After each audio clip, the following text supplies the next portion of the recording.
बिछ गई सियासी बिसात,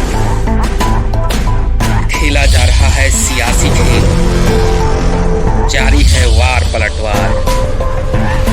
शह और मात के खेल में बनाई जा रही है रणनीति। कौन पड़ेगा किस पर भारी, ये कभी भी सिर्फ हस्तक्षेप.com पर अमलेंदु उपाध्याय के साथ।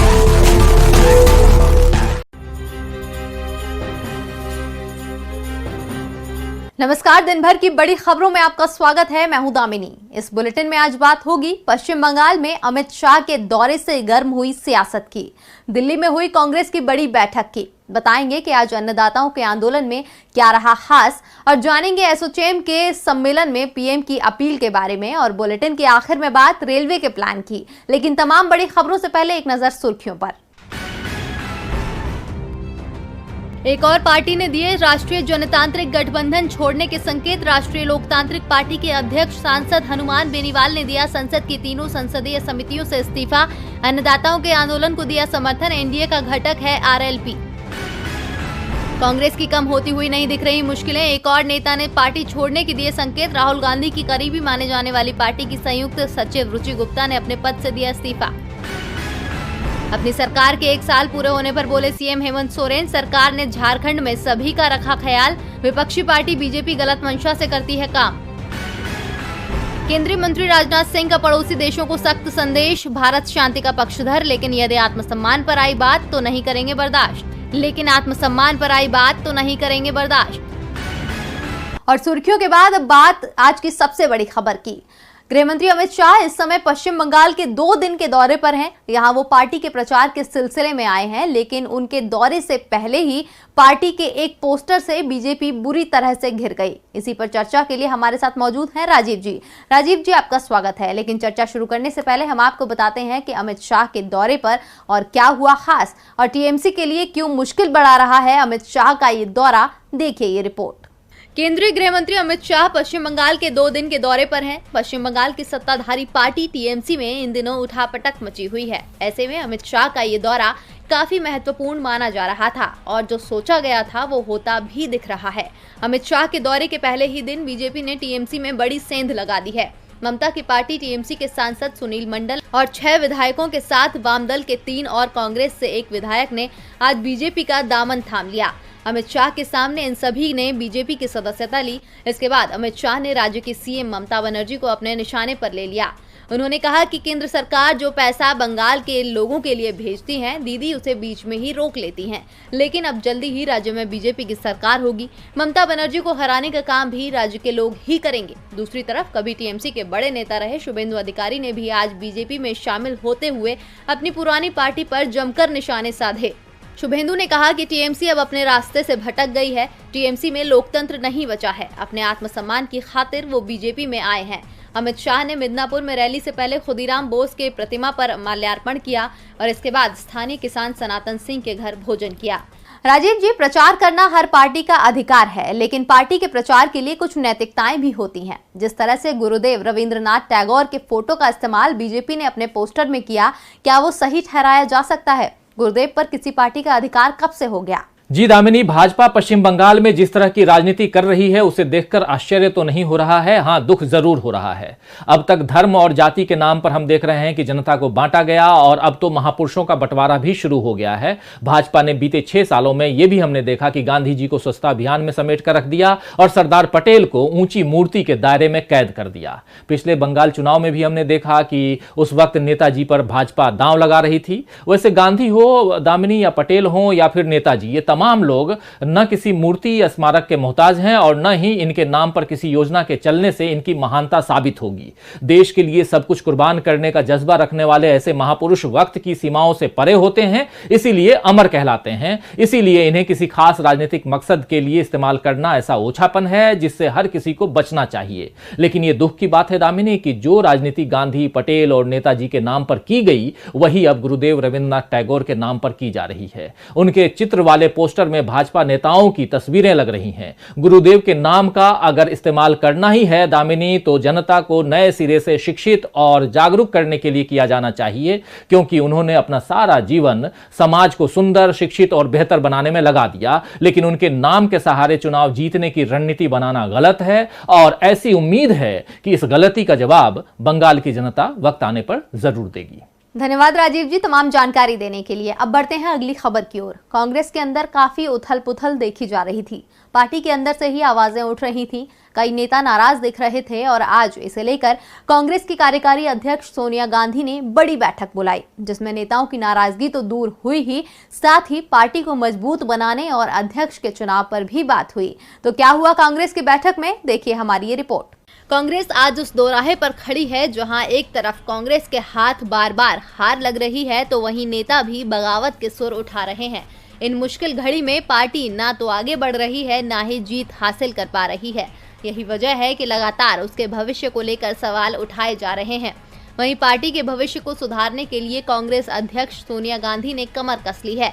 उन्होंने आज वरिष्ठ नेताओं की मीटिंग बुलाई, जिसमें पार्टी को मजबूत बनाने के मसले पर चर्चा हुई। वहीं कांग्रेस के वरिष्ठ नेता पृथ्वीराज चव्हाण ने बताया कि पार्टी के 20 नेताओं ने करीब 5 घंटे तक बैठक की। पार्टी की मजबूती के लिए सभी नेताओं ने अपनी बात रखी। आगे और भी बैठक होंगी। वहीं कांग्रेस नेता हरीश रावत ने बताया कि हम किसानों के साथ हैं और कृषि कानूनों के खिलाफ उनकी लड़ाई में उनके साथ हैं। मीटिंग में जहां एक तरफ दिग्गज नेताओं ने पार्टी की मजबूती की बात कही, तो वहीं दूसरी तरफ पवन बंसल ने राहुल गांधी की ताजपोशी का मुद्दा छेड़ दिया। उन्होंने कहा कि राहुल गांधी के नेतृत्व को लेकर नेताओं के बीच कोई असंतोष नहीं है। ये बयान उन्होंने ऐसे वक्त में दिया है जब पार्टी नेतृत्व को लेकर सवाल उठाए जा रहे हैं। सोनिया गांधी ने आज इस बैठक में कांग्रेस के उन नेताओं को भी बुलाया जिन्होंने 4 महीने पहले उन्हें चिट्ठी लिखकर पार्टी नेतृत्व पर सवाल खड़े किए थे। ऐसे में पवन बंसल का बयान इस ओर इशारा करता है कि सोनिया गांधी पार्टी में कलह को खत्म करवाने में कामयाब रहीं। कांग्रेस अपनी मुश्किलों को दूर करने की कोशिश में जुटी है, तो दूसरी ओर अन्नदाताओं की मुश्किलें दूर होती नहीं दिख रही हैं। केंद्र के कृषि कानूनों को लेकर अन्नदाता 24 दिनों से दिल्ली के बॉर्डर पर डटे हुए हैं। आज अन्नदाताओं के आंदोलन में क्या रहा खास, देखिए ये रिपोर्ट। अन्नदाता अपनी मांगों को लेकर आज 24वें दिन भी जोरदारी से अड़े हुए हैं। अन्नदाताओं का कहना है कि चाहे कितनी ही ठंड क्यों न हो, हम यहां से तब तक वापस नहीं जाएंगे जब तक सरकार तीनों काले कानून वापस नहीं लेती। वहीं आंदोलन के चलते आज भी दिल्ली के कई बॉर्डर बंद हैं और कई रास्ते डाइवर्ट किए गए हैं। चिल्ला बॉर्डर पर दिल्ली से नोएडा आने वाला लेन खुला है, हालांकि नोएडा से दिल्ली जाने वाला रास्ता पूरी तरह से बंद है। कृषि कानूनों की मुखालफत के दौरान शहीद हुए किसानों की याद में शनिवार को सिंघू बॉर्डर पर सुबह 2 घंटे के लिए पाठ हुआ। सुबह 9 बजे से पाठ शुरू हुआ ताकि इस आंदोलन में कुर्बानी देने वालों की आत्मा को शांति मिल सके। इस आंदोलन में अलग अलग वजहों से अब तक 29 किसान शहीद हो चुके हैं। इनमें सिंघू टिकरी बॉर्डर के अलावा हरियाणा, पंजाब से किसानों के हक की लड़ाई की मुहिम शुरू करने वाले शहीदों के नाम शामिल हैं। सिंघू बॉर्डर पर रोजाना अरदास हो रही है। इस आंदोलन के समर्थन में बसपा सुप्रीमो मायावती ने केंद्र सरकार से तीनों कृषि कानून वापस लेने की मांग की है। मायावती ने ट्वीट करके कहा है कि केंद्र सरकार को तीनों नए कृषि कानूनों को लेकर आंदोलित अन्नदाताओं के साथ हठधर्मी वाला नहीं बल्कि सहानुभूतिपूर्ण रवैया अपनाना चाहिए। साथ ही कहा कि किसानों की मांगों को स्वीकार करके तीनों कानूनों को तत्काल वापस ले लेना चाहिए। अन्नदाता अपने आंदोलन को तेज करने की बात कह रहे हैं। वो चाहते हैं कि पीएम उनसे सीधी बात करें, लेकिन पीएम आज एसोचैम के सम्मेलन में मन की बात कर रहे थे। तो एसोचैम के सम्मेलन में पीएम ने किस बात पर दिया जोर, देखिए हमारी ये रिपोर्ट। पीएम आज एक बार फिर लोगों के सामने थे। कार्यक्रम एसोचैम के फाउंडेशन वीक को लेकर था, लेकिन उम्मीद थी कि पीएम अन्नदाताओं को लेकर कुछ बोलेंगे। लेकिन कार्यक्रम की पृष्ठभूमि को देखते हुए आज पीएम ने उद्योग जगत को ही प्राथमिकता दी। पीएम ने कहा कि हमारे यहाँ कहा जाता है कि कर्म करते हुए 100 वर्ष तक जीने की इच्छा रखो। ये बात एसोचैम के लिए फिट बैठती है। बीते 100 सालों से एसोचैम देश की अर्थव्यवस्था को बेहतर बनाने में जुटा है। अब आने वाले वर्षों में आत्मनिर्भर भारत के लिए आपको पूरी ताकत लगा देनी है। इस समय दुनिया चौथी औद्योगिक क्रांति की तरफ तेजी से बढ़ रही है। नई टेक्नोलॉजी के रूप में चुनौतियां भी आएंगी और अनेक समाधान भी। हमारा चैलेंज सिर्फ आत्मनिर्भरता ही नहीं है, बल्कि हम इस लक्ष्य को कितनी जल्दी हासिल करते हैं ये भी उतना ही महत्वपूर्ण है। आने वाले 27 साल भारत के वैश्विक भूमिका को ही तय नहीं करेंगे, बल्कि ये हम भारतीयों के ड्रीम्स और डेडिकेशन दोनों को टेस्ट करेंगे।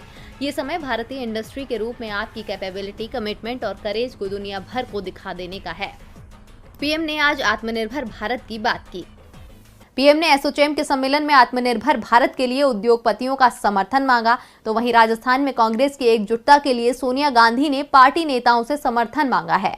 सोनिया गांधी अब राजस्थान में गहलोत और पायलट के बीच दोस्ती की कोशिश में जुट गई हैं।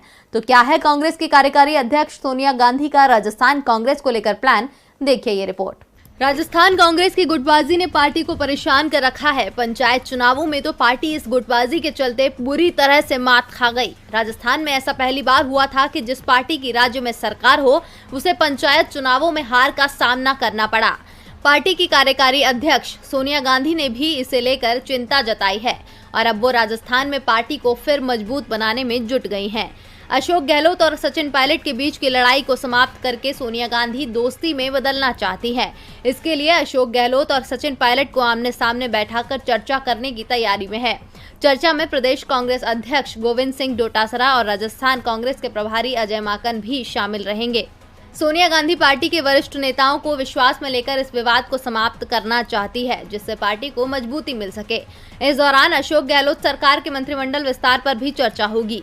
कई राजनीतिक नियुक्तियों पर भी इस दौरान मोहर लग सकती है। माना जा रहा है कि सचिन पायलट की गहलोत मंत्रिमंडल में वापसी हो सकती है। इसके साथ ही पायलट समर्थक 4-5 विधायकों को मंत्री बनाया जा सकता है।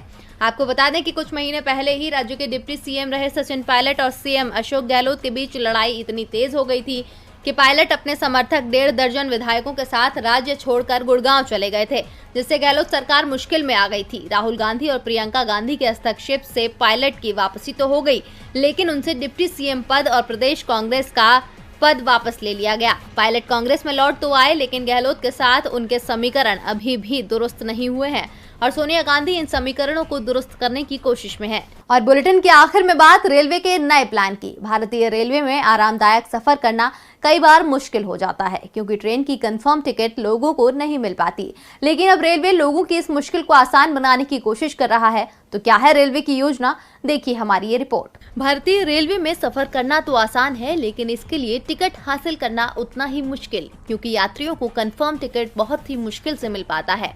अधिकांश ट्रेनों में वेटिंग चार्ज बहुत बड़ा होता है और अधिकांश लोगों के टिकट अंतिम समय तक कंफर्म नहीं हो पाते हैं, जिससे उनकी यात्रा बेहद मुश्किल भरी हो जाती है। कई लोगों को तो अपना प्लान ही रद्द करना पड़ता है। लेकिन रेलवे अब आपकी इस परेशानी को दूर करने की तैयारी में है।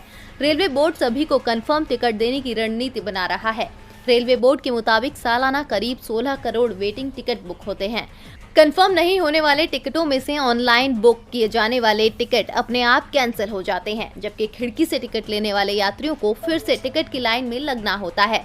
या जिन लोगों ने रेलवे की खिड़की से टिकट लिया है, वो वेटिंग टिकट होने के बावजूद ट्रेन के फर्श पर बैठक यात्रा करने को मजबूर हो जाते हैं। रेलवे इस समस्या से छुटकारा पाने के लिए मांग के अनुसार ट्रेन चलाने की तैयारी कर रहा है। भारतीय रेलवे साल 2024 के बाद सभी को कंफर्म टिकट देने की योजना पर काम कर रहा है। रेलवे बोर्ड के चेयरमैन और सीईओ वीके यादव ने जानकारी देते हुए कहा कि रेलवे में ढांचागत और आधुनिकीकरण का काम तेजी से चल रहा है। नेशनल रेल प्लान के अनुसार ऑन डिमांड ट्रेन चलाने के लिए 2024 तक इसमें फ्रेट कॉरिडोर तैयार किया जाएगा। इसके साथ ही रेलवे 2024 तक जरूरी परियोजनाओं के लिए फंड इकट्ठा करने में जुटी हुई है और माल ढुलाई में रेलवे मौजूदा हिस्सेदारी 27% से बढ़ाकर 2030 तक 45 करने की तैयारी कर रही है। और दिन भर की बड़ी खबरों में मेरे साथ इतना ही। देखते रहिए डीबी लाइव। नमस्कार।